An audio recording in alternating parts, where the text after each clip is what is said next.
Let's say you hear the word Shariah. What comes to your mind? You'd probably imagine a dark, scary place with women in chains, bearded men carrying knives, and malnourished hands being cut off for stealing food. In reality, the Sharia is none of that. So what is the Sharia? What does it mean? And why does it chop people's hands off? Let's get right into it. Sharia in Arabic literally means a flowing spring or a watering hole. Technically, Sharia is a body of law that governs not only religious rituals, but also aspects of everyday life in Islam. It's the idea of God's law which aims to protect the faith, intellect, wealth, health, and lineage of an individual and the society at large.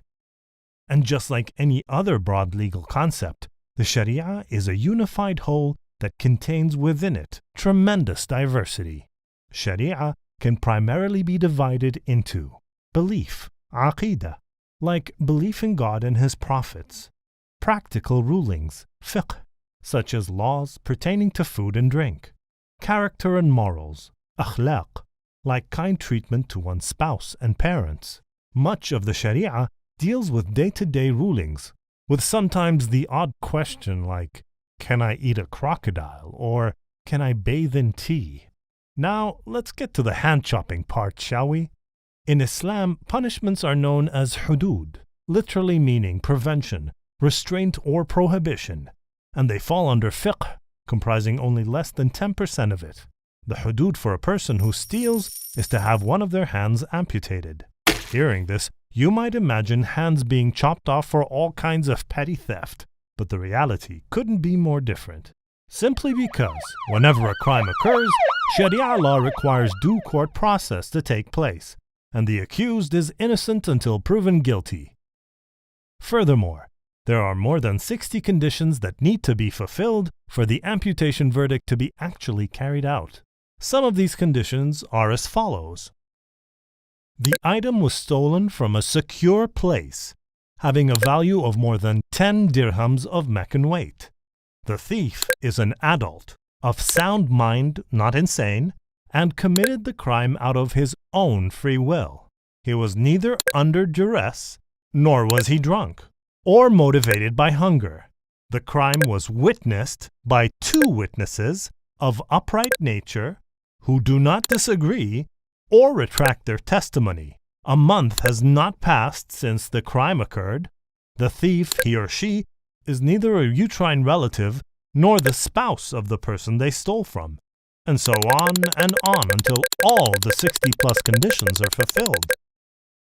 The judges are also expected by law to take into consideration the examples set by the Prophet Muhammad, peace be upon him, to ward off capital punishments via ambiguities as a divine command. Any theft that does not meet all these conditions would receive a ta'zir, a discretionary punishment. This is why most hudud punishments are actually very difficult to implement, and simply stealing a piece of bread would not call for an amputation. So why does the Sharia prescribe such punishments when it's so difficult to prove them?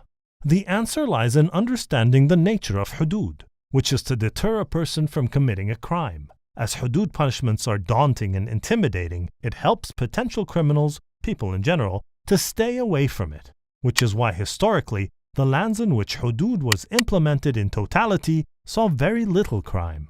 تِلْكَ حُدُودُ اللَّهِ فَلَا تَقْرَبُوهَا. The Quran says, these are the limits set by God, so near them not. Theory of Utilitarianism by Jeremy Bentham gives logic to the matter at hand. He proposed the equation expected punishment or deterrent power equals to severity of punishment times probability of getting caught. E equals S times P. In simple words, if there is little chance of being caught, then the law has to be harsh enough to discourage a person from even thinking of committing a crime due to the severity of punishment. And therefore, frightening punishments are seen as a way to deter potential criminals. Subjecting thousands of petty criminals to hudud is not the intention. Scaring them into not breaking the law is. Tough requirements for carrying out hudud, the divine obligation to ward off punishments via ambiguities, Presumption of innocence and a fair and balanced court system are the essential pillars on which the Sharia is built upon. Given the alarming rate at which crimes are snowballing in the modern world, the hudud punishments under the Sharia provide an alternate proven solution to the conventional system, which is expensive, time-consuming, and ineffective at keeping a check on crime.